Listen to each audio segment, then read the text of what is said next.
Le contraste est éloquent. D'un côté, les visages abattus, de l'autre, les explosions de joie. Les Ucloises réalisent l'exploit en éliminant en quart de finale les tenantes du titre. On savait que ce serait très difficile et qu'on allait devoir jouer sur nos points forts en accord avec ce qu'on avait établi avec le staff. Je pense que nous l'avons fait de manière exceptionnelle. Notre performance en dit long.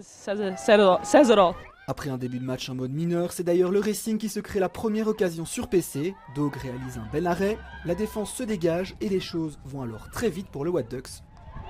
La relance est verticale et le centre précis. Ronchetti parvient à placer entre les jambes de Buckley pour faire 1-0. Les Ucloises réagissent dans le deuxième quart-temps. La frappe de Race est repoussée et c'est Patriarche de volée qui égalise. Le Wadu va pourtant mener une nouvelle fois au score. Sur PC, la combinaison des joueuses de Waterloo porte ses fruits. De Motte fait 2-1. En début de deuxième période, suite à ce PC, les arbitres accordent généreusement un stroke au Racing. Jill Bone est chargée de conclure mais voit son tir arrêté par la gardienne.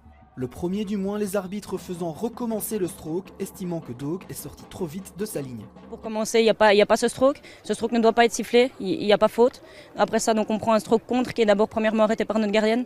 Ils jouent encore sur des détails, ils vont encore resiffler le stroke qui fait qu'on le prend.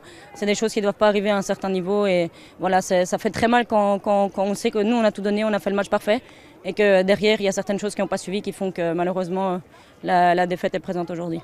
Une deuxième chance pour Jill Bone qui cette fois-ci ne rate pas le coche. De partout, le Racing est donc virtuellement qualifié.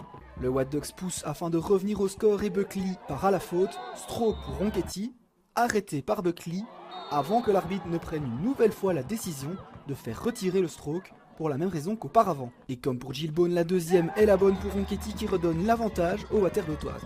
3-2 place donc au shootout pour départager les deux équipes, une séance encore hautement sous tension. Allez. Au final, le shootout décisif revient à Patriarche qui ne se pose pas de questions et fusille la gardienne adverse. Le Racing file donc tout droit en demi-finale.